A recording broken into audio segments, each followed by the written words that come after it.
Good morning, people of the internet. You're listening to Debi Radio 79.5 FM, a podcast where we discuss the movie Grosse Pointe Blank 1 minute at a time. I am your co-host, Hugh David. And I'm your other co-host, Dev Sodiger. And on today's show, we are going to be looking at minute 76, where Martin and Debbie are cooing over baby Robbie.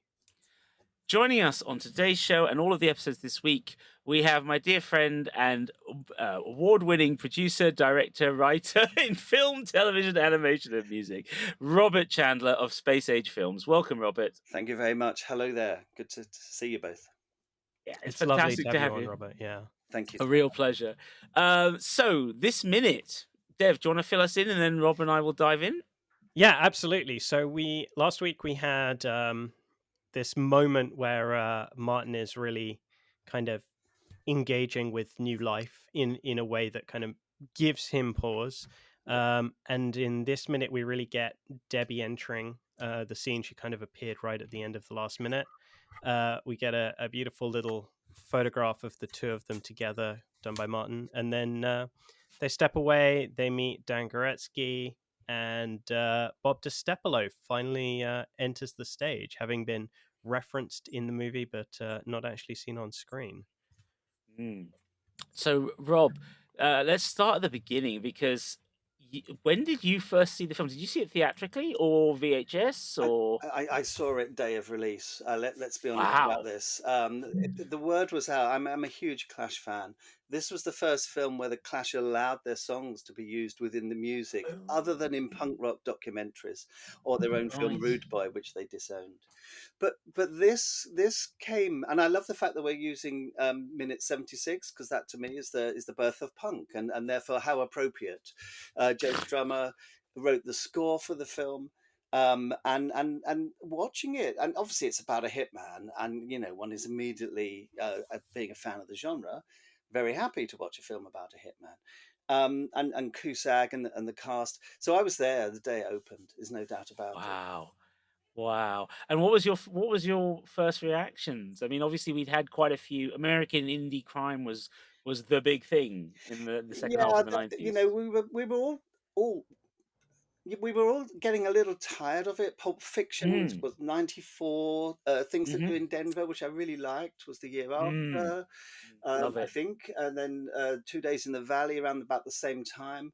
So, and they were very intelligent films, very literate. And you could see that they were green lit because they were literate, because they had characters who could talk the talk. And that was obviously a thing that Hollywood was looking for.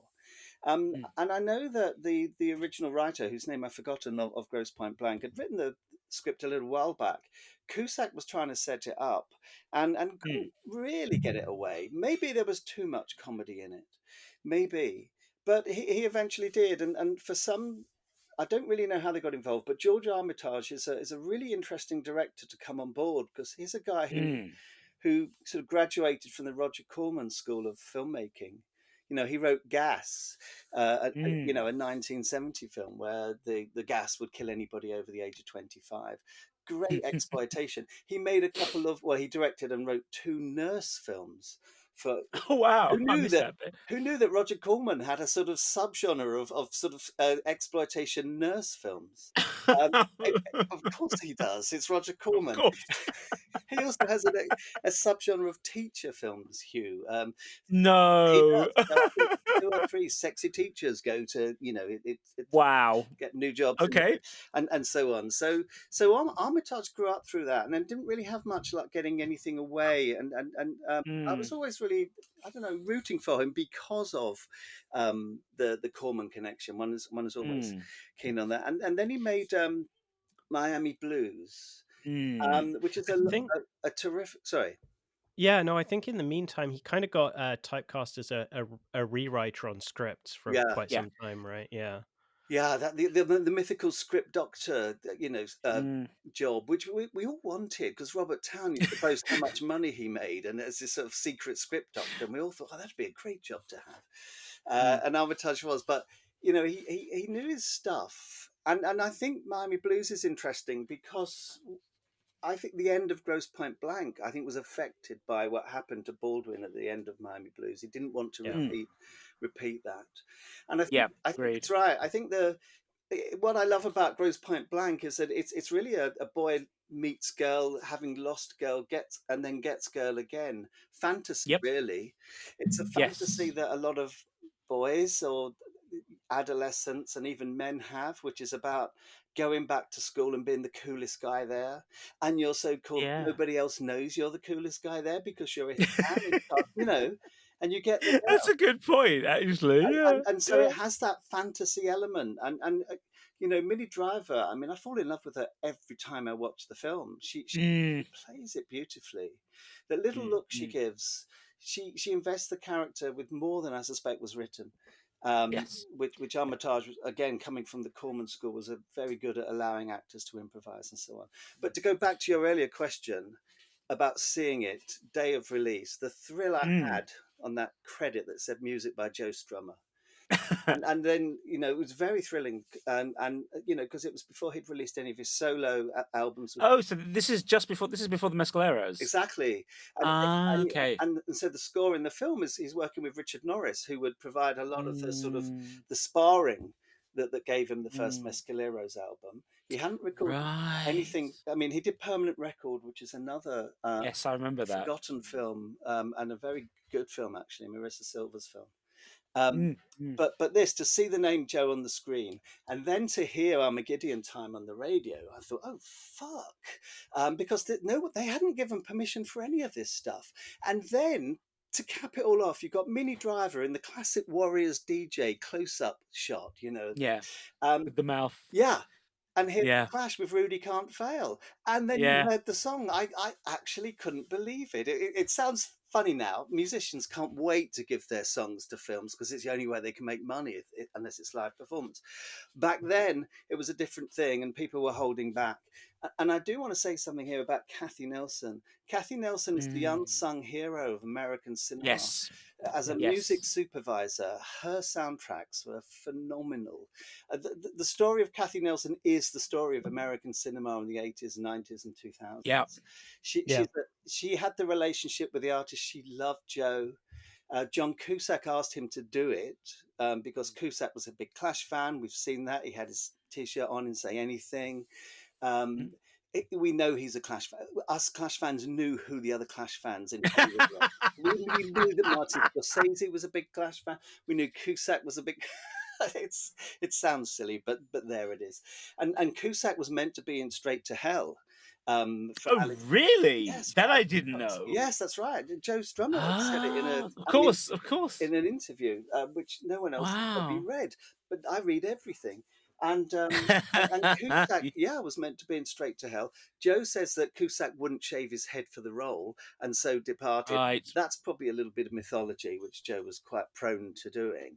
But because Mm. they were friends, they kept in touch and to the point where John was able to ask him to write the score for the film and provide some songs. And Joe said, okay, let's do it. See, that was something I was that was a connection I was missing because obviously Straight to Hell is kind of a fit for both good and bad reasons. Is a kind of monumental moment in music meets cinema in the Yes. 80s, and that kind of sort of it is both a vanity project and also a perfect example of an indie film that is railing against all of the standards of the time, doing its own thing, but then it falls flat on its face. And then completely falls flat on its face. It was the disappointment was only sort of beaten by the falling flatter of Walker. Yeah. Yeah, with absolutely, yeah. I mean, at least Walker at least had that ambition to try and be magically realist in a way that, because I remember seeing the trailer for Straight to Hell and thinking, okay, spaghetti western, I love spaghetti westerns. This will be fun. Look at all these people; it'll be fun. And you actually sit down to watch it, and it's just. And Cox is such a knowledgeable filmmaker of Cox that and genre, Rude would know right? everything. But I about can't it. understand. He just. I don't know. I'll never understand. I'm sure there's great tales of why it failed. I mean, there's enough tales about what the set was like and the fact that we're basically all having a paid holiday in Almeria. Yeah. But at the same time, you think, well, even those people, even when people do that, you sometimes get a good film out of it. You do. Yeah, you really So do. And so I'm Straight Bell yeah. merits another session, actually, because Really? no, it does, because it was one of the where everything came together at the right time. All the music came together. The Pogues, Elvis Costello, That's true. Joe Strummer, That's true. Alex Cox, the guy who made Yeah. Love Kills or Sid and Nancy work against all Yeah, that's a good reason. point, actually.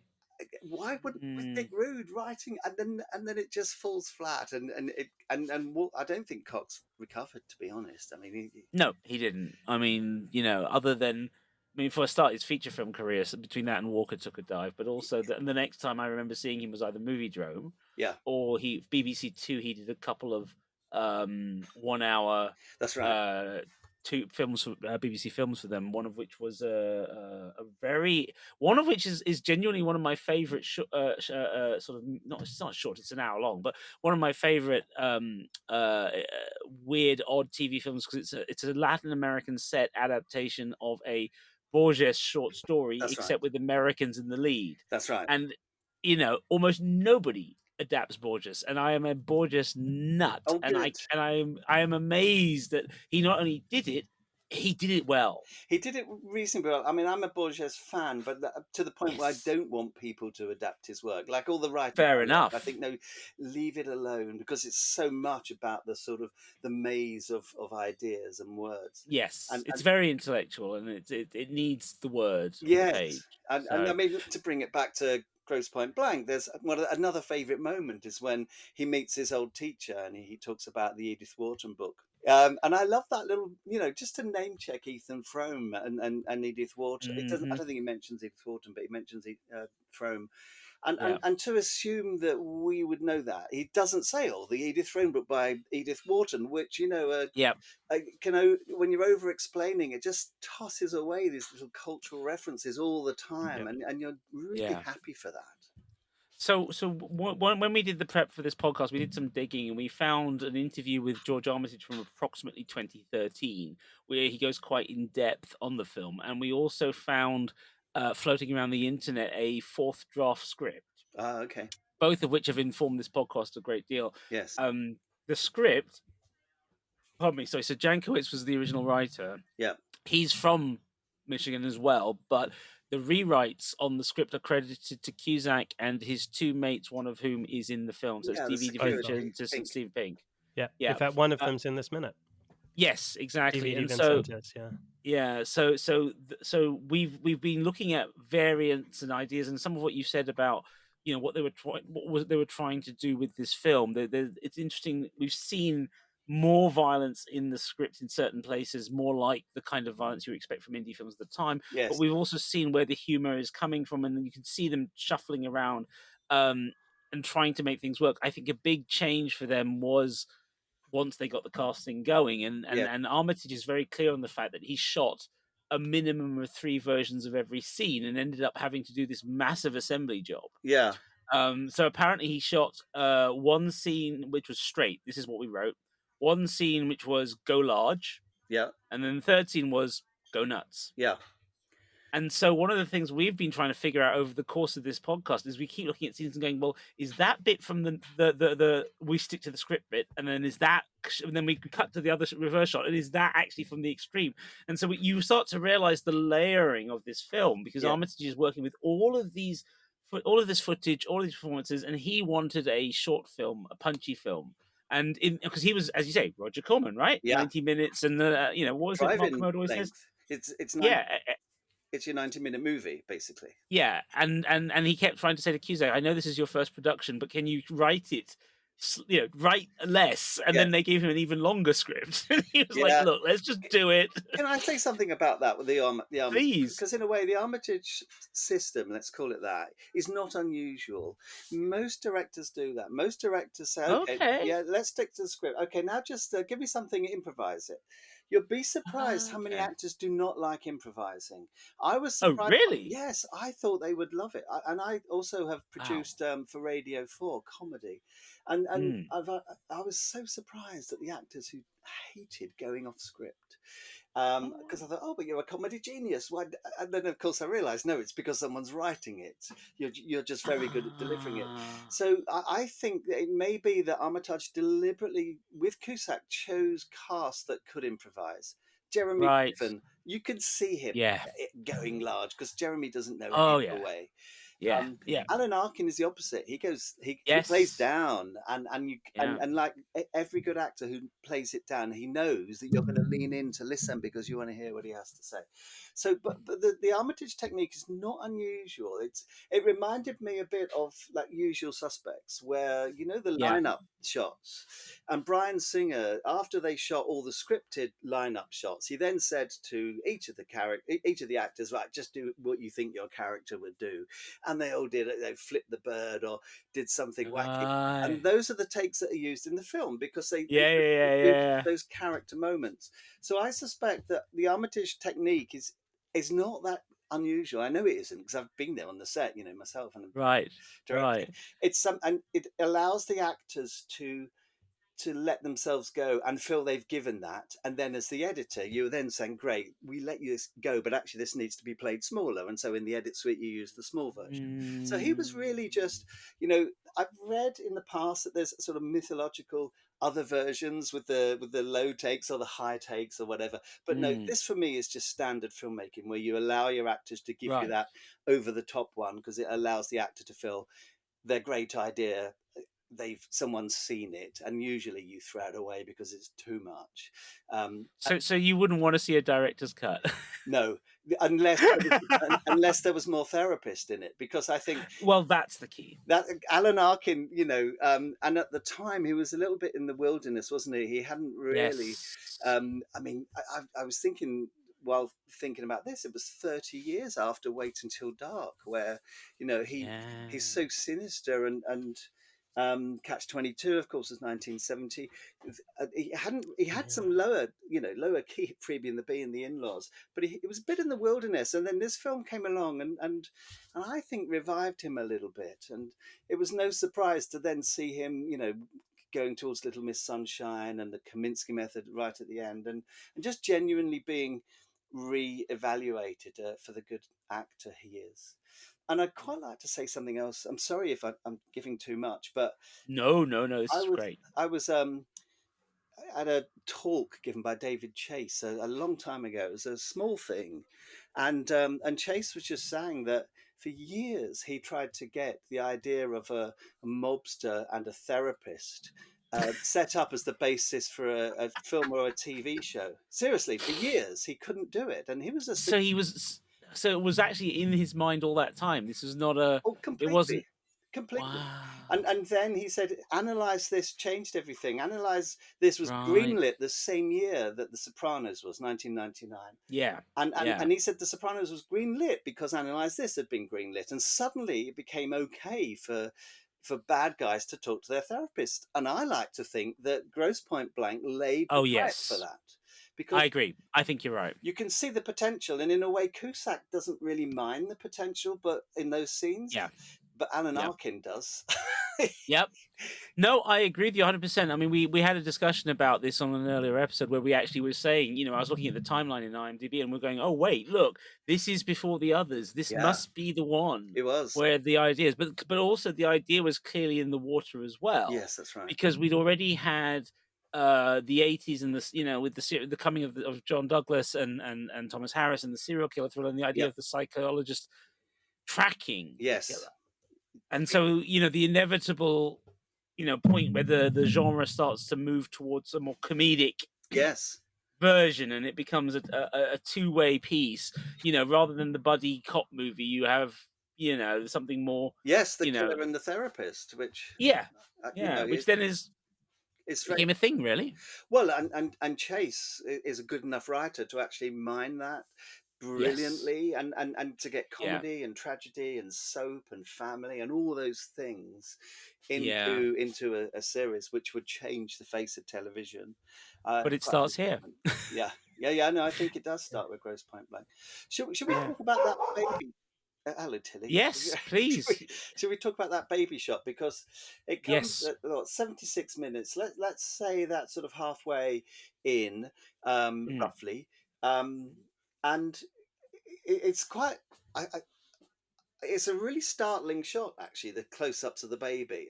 And wonderful, you can see the mother behind the camera, sort of keeping the baby entertained. So the illusion's shattered a little bit. But in another, you've got the baby looking straight out. You've got Cusack looking directly at the baby. It mirrors the setup that George employed for the conversation with the therapist, where you have John Cusack looking almost straight down the camera lens. It's a little unnerving before you cut to Alan Arkin looking straight back. And so there's a similar relationship going on here. Is that Arkin a father figure to Cusack, and the baby, of course, might represent the, Cusack's potential future, all of which is embodied in Debbie, who then sees him at his most vulnerable, feeding the baby with a milk bottle. Not vulnerable because he's soft, but because he wouldn't stand a chance if somebody wanted to kill him at that point. That's the time to get him, when he's holding the baby. And I love that moment, because the film is about choices. I'd like to talk about the scene where you see Cusack in his office. And if you look at behind him on the wall, you've got two images of boats, and they're sailing in opposite directions. Okay, right. So you got these, and they're both going that way. And to me, I thought, okay, that's the guy's head. Which direction do I go? Do I stay as a killer, where I take my... I missed that. Yeah, but it's what's nice about Armitage, and this is why he deserves some recognition. It's kind of reflected later in the great shot in the DJ's office, where they stand up and they're almost in silhouette with the two windows onto Grosse Pointe, which frankly is basically Main Street USA. This is the cozy, comfortable life you might be dreaming of, or it might be a prison if you're so, if that's. But so it mirrors that shot with Cusack on one side of the frame, Minnie Driver on the other, both backlit by these two windows.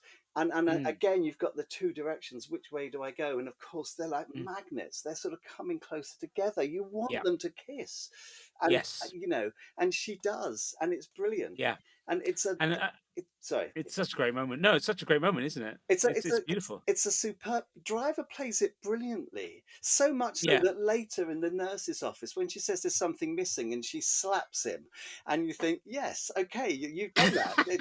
That was missing. You kissed him too soon, and you knew it. But she plays it so well, just what she will give and what she won't give, and always with an intelligence that shows she understands how the character's feeling, and therefore we go with her, and we understand why she would want to stay with him. But, so we discovered the other day that, according to Armitage, when she kisses him, that's the go nuts. Oh, was that the nuts take? Brilliant. Because it's not in the script, it wasn't planned. She decided to just do it. Yeah. Cusack wasn't ready. That's why his reaction is so beautiful. Fantastic. It's proper, genuine. Okay. That's what you want. Exactly. And I agree with you about how that then sets up the rest of the relationship between them, where they're constantly coming together and then apart, together and then apart. And there's a real lack of catharsis for her in some ways until that slap. Yeah. Yes, that's right. And you can see her playing carefully, trying to work out, okay, just how close do I get to Martin this time? It is so wonderfully judged, so wonderfully played. It is. But there's also this odd thing here where in this scene, she's constantly on the move. We know she's lived there all this time. We know she's stayed there. We know she's a minor local celebrity, being the radio DJ. Yeah. But obviously everybody knows what happened the first time. Yes. And so people are seeing them together now and going, okay, what's going on? But she keeps leaving him behind. She keeps going off, seeing people, talking to people, and it's both necessary, because that way we get to see Martin, we get to see that sort of not quite sociopathic, but we get to see that whole kind of, he's the kid who doesn't want to be at the dance, right? He's only there because it's the done thing. But as you say, he is also the coolest person. And he's just kind of undercover, taking it easy. So we need her to move away every now and then. But I still find it interesting that every time she turns up, we're always given a clear shot of her head on, face. Her responses, her reactions. Armitage prioritizes her physical acting, over the need to introduce her through the dialogue and the scene. He always makes sure that we see her, and we see what she's seeing, which is Martin. And we're signing, for a film where, as a character, she's very much not quite his dream, not so much a dream girl, but it's his story, not hers, Yes, right? it is. And but nevertheless, she like commands the agency. Yeah. You know what I mean? It's like she put, just by her being the actress who is on screen, she just grabs our attention and makes Oh. us see Debbie as an independent woman and a woman of her own thoughts and ideas and feelings. And I just think that's remarkable. It's why we love the film, and it's why we don't have the same feelings about Things to Do in Denver or Two Yes. Days in the Valley, and possibly even Yep. Pulp Fiction, I have to say. Same. Yeah, I agree. If I was guided by my heart, I would put this film above them because it is a love Yes. story. And Yes. what there's a line in it that that just based on what you were saying, Hugh, but she says, she questions Cusack and says, "I'm part of your romantic new beginning," right? And I love that Yeah. line because that's the writer. It's a note. It's a note from the studio. As a writer, if there's a problem with your script, if you bury it, the audience will find it. The audience will say, "Oh, that would never," or "He didn't know that," or "She didn't go there." The way to deal with it is to foreground it. And so they foreground it. And she actually says, "I'm part of your sort of new romantic new beginning, aren't I?" And yes, I am a sort of cipher in this film for you to actually find. Hang on, I'm just going to tell. Hang on. Guys, sorry, I just need a bit quieter, please. It's really noisy if you can. Don't worry, that's fine. We have it all the time. Yeah. So she says that line, "I'm part of your romantic new beginning," right? And that to me is she knows it's almost like she knows her role in the film at that point. Yes, there's a self-awareness. Yes, there is. So she has agency, but not quite enough for it to be her film. But she's still going to serve the film, and she serves it beautifully. And that line allows her to acknowledge, I know my role in the film. It's still 1997. I'm not going to be the lead, but I am going to be good, and I'm going to be, you're going to fall in love with me, and we all do. Yes, absolutely right. Absolutely right. Okay, so this is the kind of nerdy small details that we get into here, Rob. One of the things we've said before in this film, Dev, is obviously Martin makes a lot of use of the tools of his trade in moments where you wouldn't expect it. Yep. And so when he pulls out the camera to take a shot of Debbie with the baby, it's the spy not camera. Yeah. Yeah, it's a proper spy camera. It's one of those little things spy camera. It's brilliant. And no it's tiny. Yeah. Yeah, it's actually also quite an old one. It's a Minox subcompact camera. Yeah. But I think it's like a 60s model. Like it's kind of like, Soviet surplus style. Spy camera, but it does have like a beautiful little resonance to it, and it it's just not really necessary to the film per se, but it does give that little moment, right? Like it gives us that crescendo before we've got Cities in the Dust kicking in for Susie and the Banshees right now, which kind of predicts what is about to happen, right? We've got this song that's all about people like as Vesuvius erupts and trying to flee Pompeii, which is kind of how everything comes crashing down and destroyed, which we're just building up towards. And you might argue that Nina's 99 Red Balloons or Loft Ballons is a part of that as well. That's an apocalyptic song about balloons starting this sort of nuclear war because they're mistaken for an aircraft. And that's what kicks off when he has the fight, isn't it? And and then just suddenly the film, because it's held back on its violence for quite a while. And then even the explosion which wiped out his home, we get the significance of it. But it's a lovely big explosion. The gunplay in that store is a little over the top. Bullets are flying around everywhere. A real hitman might have hit his target earlier, frankly. Yeah, absolutely. The only thing that gets hit in the face is Bruce Willis, isn't it? Of course. Yes, exactly. Pulp Fiction cut out. But even that, and then the that You Only Live Twice with the poison down the thing. Yeah. So we haven't really seen any real, blood and violence and stuff.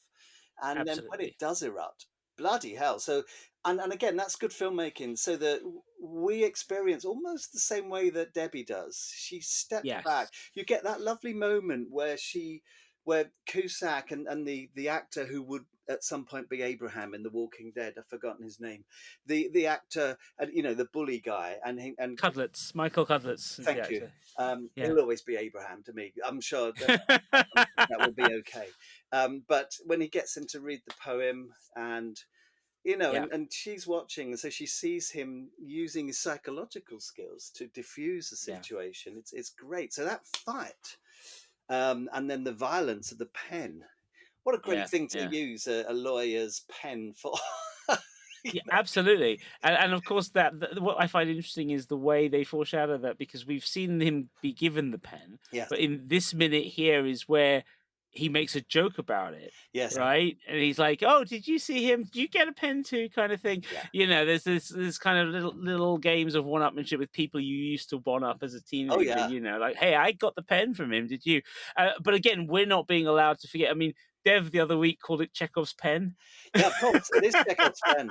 Yeah. And I just love that they just find little ways to drop hints.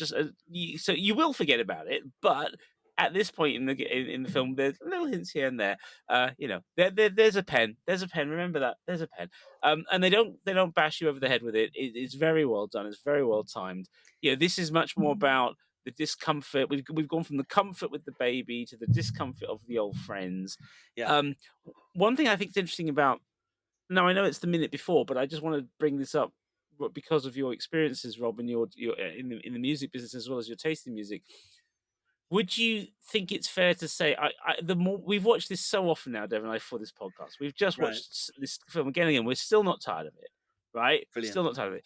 But the moment of the baby and Martin looking at each other, and the way that, rather than do a slow push in, the way that he simply allows Martin to turn his head slightly as Under Pressure plays. Yeah.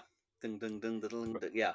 It's just, for me, it's just one of the most purely iconic mixes of music and film. Yes. I can't think of a film. We often talk about films, especially post Tarantino, but there was this thing of owning the song. Yeah. Certain films will always be the owners of certain songs because of the way they choose to use it. But it occurred to me watching this again that every time I hear Under Pressure, that's what I think of. Oh, is it? Interesting. I think of Martin looking at the baby.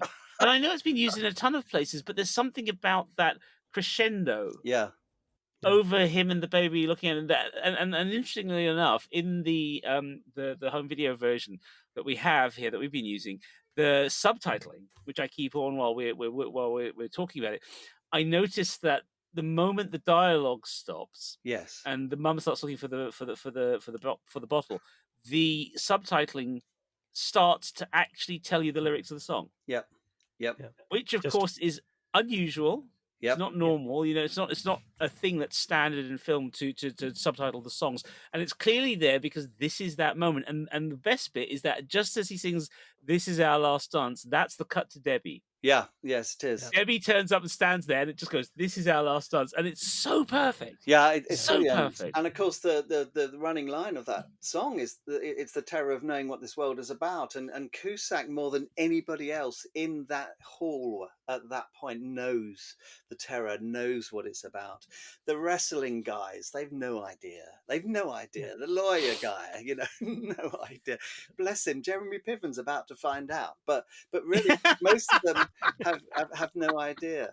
And so the song plays. I'm always cautious about songs that play too much, if they're on the nose too much, because it's become a staple of daytime television, Yes, and it can sort of ruin a song. But yes, Under Pressure is deployed beautifully. I mean, I think the music's superb throughout. I have to say, the violent femmes, just hearing the violent. Oh yes, that's the front so and good. The end, and the way the beat is used, and usually the songs, if you listen to them, they're nearly always commenting on what's going on, either on screen or emotionally between the characters. And again, that's a testament to Kathy Nelson and the filmmakers having good taste. Yeah, absolutely. Okay, so Dev, anything else on this minute? Because I feel like we've actually covered, even though we've gone back and forth, I feel like we've actually covered Cudlitz's arrival. We've covered. We have. I think we have. The one thing I would say. Sorry, who was that character you keep talking about arriving? Who are we talking about? So there's two. There's Bob DiStefano. and then Dan Koretsky. So And- these are the two people we've heard mentioned before. Yeah, who are they? So Koretsky is Cudlitz's character, Oh, okay. and No, he's the one. Bob He's the DiStefano. yeah. Bob DiStefano is Cudlitz's character. Sorry, and- I got them the wrong way around. Sorry. Yeah, yes. and Dan Koretsky is played by D.V. DeVincentis. So Yeah, this is so one Cusack's of the friend. co-writers, and it's his little cameo in the movie, and he's only in this 1 minute. Is he the Yeah. good-looking guy who comes down the stairs and meets? Yeah, leather jacket. Yeah. The leather jacket and the striped t-shirt, the computer guy, as Bob Yeah. DiStefano calls him. Which Yeah. the bully. And forgive me for not remembering their names, but their names. No, aren't that's really a big fine. part. You're not living this a minute at a time for weeks on end. So I mean, I it's can tell forgivable. you the characters and what their role is in the film and how That's they what fit you need together, to but- do. Yeah. No, that We've just torn it apart down to every last bit of IMDb that we can, because we're getting a lot out of I it mean, I here. But assume yes, that you can almost have a drinking game every time a Cusack appears on screen because there are. oh wow, that in would have been an amazing idea. That's a good idea. Yes. I'd like to hear just a little bit more about Jeremy Piven because we meet Sure. him and we all know Jeremy got himself into trouble. It's quite serious trouble. I'm talking about the man, the actor, and he's starting to bounce back. And some people don't like that, and some people are fine with it. That's a whole other discussion. But there was a time when Piven was one of the most exciting actors to see in a film because he was always a supporting character who would just go big and somehow the film would hold together. Like in Black Hawk Down or what's the film he made that Peter Berg wrote with Vegas. And Yeah. and everything goes wrong. Very bad things. Very bad things. Thank you, Piven. In that, thank you, Hugh. And so Piven's always had this sort of supporting character role, much like Joan Cusack has, and until the apotheosis of Piven in Entourage, and Ari Gold actually allowed his character to be as large as he was. But in this film, it was obviously before Entourage. Entourage was a couple of years away. And Piven goes big. He's big in the car. He overdoes the 10 years thing, but that's okay because he's Jeremy Piven and we love the character and he is dressed well and he's short and he's got makeup for that. And he even calls himself short in the dance when the girl says, ignores him. And he says, did I come up short? And so on. So he's brilliant. But then he's the one who could actually end up in a cell. He's the one who helps John Cusack after he kills somebody. And Piven plays it brilliantly. He just almost silently, quietly does it like a best friend at school would. And he will never see Cusack again. Yeah, but he helped him. And you can see he plays the shell shock really well afterwards when they walk through the hall and you think, Jesus, everything in the hall at that point is like dead. What's going on? No one knows what's really happened, but there's no celebration. Everyone's sitting down. It's all a bit tired. And Piven has this sort of shell shock look that he plays beautifully. And then he just walks off that way. Cusack walks this way and they know they're never going to see each other again. But he was a friend, and in spite of the apparent shallowness of their friendship, he was there for him and he helped him dispose of the body. It's a real friendship. It's a real friendship. It's an honest friendship, and it's a very interesting version of a typical male friendship in this context. It is. It's like if you rang up and said, "Robert, I've got a problem. Can you come over, bring the car and some plastic sheets?" I think, okay, Hugh, for you, this one time I will do it. You know what I mean? Okay, I'm making a note, Rob, for the future. But that's what Piven does, and you can see it will change his life. You can, and again, it's one of the strengths of the film is that all the characters have these afterlives and pre-lives. And he almost exactly reprises that character in Very Bad Things just the next year. Right? Yes. Yeah. Exactly. Yeah. No. There is something interesting about Piven for me, which is that, as you say, he knows how to go large. He's got this comedic persona that he's really building up here that we're all falling in love with. But the thing I like about him as an actor is he also knows how to do, not macho, that's not the right word, but he knows how to do American screen male very well. When he and Cusack walk back into the dance hall in the red light, bathed in that red light like they're coming from hell. Yeah. Right? They both walk like Butch Cassidy and Sundance. They do. They do. slow walk, like we've just been through hell and we're coming out of it, but we're not sure it's over. And Yeah. Piven plays that so well. So I could see him in a Walter Hill film, Yeah, totally. in that moment. But Totally. then, of course, we got used to him doing the comedies and going large and all the rest of it. Yeah. And yeah, Black Hawk Down's the other one. But it's one of those things where I suddenly think, God, there's a guy there that we never, he made a decision career-wise, but actually it would have been really interesting to see the other guy. Yeah, totally. You know, It's the strength of the film, and I kind of feel I want to say a little bit just about Joan Cusack because she's similar in sure. that always excelled at playing secondary characters, and quite often for actors that's actually a guarantee of a much longer career than being the lead Yeah. actor. And then, I mean, where's John Cusack now? It's quite hard for him to get back to that. One of the other great strengths of Grosse Pointe Blank is it's sort of brought together the sort of say anything of Cusack with the grifters of Cusack, and Yep. you had them sort of both perfectly sort of balanced within his character. But Joan has been a supporting actor and she's the big sister. Yeah. That's a kink for me that I really like. The beginning of it's the big sister telling her younger brother how to, his next hit job. So yeah, no. On that note, interestingly enough, with Joan, I mean, as you say, she doesn't have any trouble getting work. She's one of these people who now turns up on Hallmark regularly. She's always got a Yeah. role, and as you say, it's much harder for John. And yeah, I think you're right. I think this film, it's his first, full production as a producer.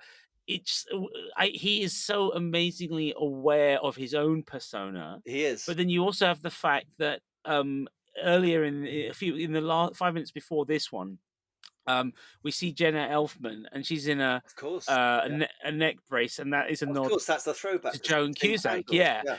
Yeah, and that sort of there's that sense of longevity, here, not just John, but Joan too. Yeah. We can reference her in this film.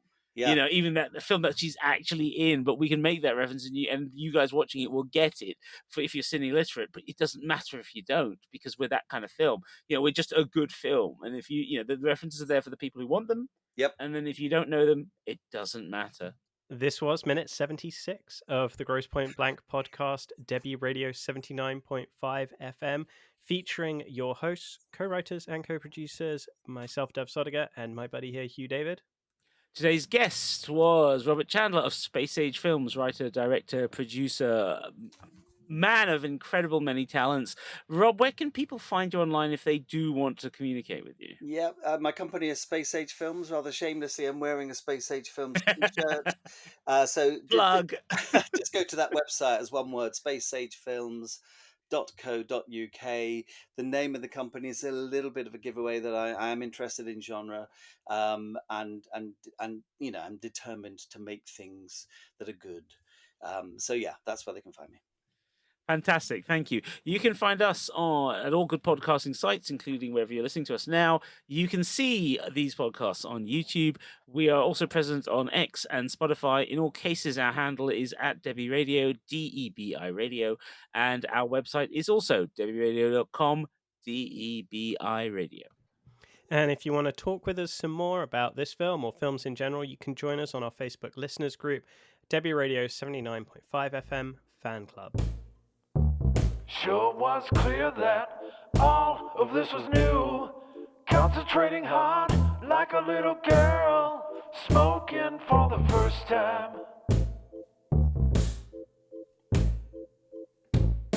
It wasn't a moment, it was a feeling.